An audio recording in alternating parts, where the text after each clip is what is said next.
10 বছর আগে ঠিক এভাবেই বিবিসিকে দেওয়া সাক্ষাৎকারে রোনালদো বলেছিলেন তিনিই সময়ের সেরা ফুটবলার। 2025 সালে এসেও একই কথা বলছেন CR7। এর মধ্যে সময় বদলেছে, মেসি জিতেছে বিশ্বকাপ আর রোনালদোর কেবিনেটে ইউরোর শিরোপা।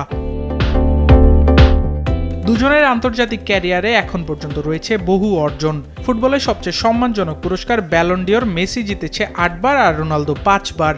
এছাড়া ফিফার বর্ষসেরা খেলোয়াড়ের তালিকায় মেসির নাম উঠেছে 3 বার আর রোনালদোর 2 বার। এই দুই অর্জনে মেসি এগিয়ে থাকলেও গোলের দিক দিয়ে রোনালদো মেসির চেয়ে এগিয়ে ঢের। মেসির 892 গোলের বিপরীতে রোনালদোর অর্জন 950 গোল। এমন পরিসংখ্যানের পর বিবিসির এক পডকাস্টে রোনালদোর কাছে জানতে চাওয়া হয় কে বিশ্বসেরা ফুটবলার। মেসি কি আমার চেয়ে ভালো? আমি বিনয়ী হতে চাই না। আমি যুক্তরাষ্ট্রের 1 নম্বর জিম চেইন গোল্ড জিম এখন আবারও বাংলাদেশে বসুন্ধরা আবাসিক এলাকা ও বসুন্ধরা সিটি শপিং মলে। একমত নই। দুজনের আন্তর্জাতিক ক্যারিয়ার প্রায় একই সময় শুরু হয়ে দুজনেই খেলেছেন 5টি বিশ্বকাপ। অনন্য অর্জনে দুজনে প্রায় সমান থাকলেও বিশ্বজয়ে রোনালদোর চাইতে এগিয়ে মেসি। তিনি একবার বিশ্বজয়ের স্বাদ পেলেও এখন পর্যন্ত সেই স্বপ্নের ট্রফি ছুঁয়ে দেখা হয়নি পর্তুগিজ মহাতারকার।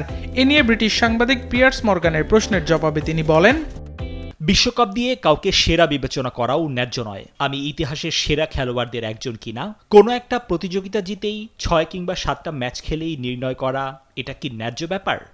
দুজনের ক্যারিয়ারই অন্তিম লগ্নে, তবে রোনালদো মেসি যে চিরকাল ভক্তদের হৃদয়ে বেঁচে থাকবে তার বলার অপেক্ষা রাখে না। আবরার আল দাইয়ান, নিউজ 24।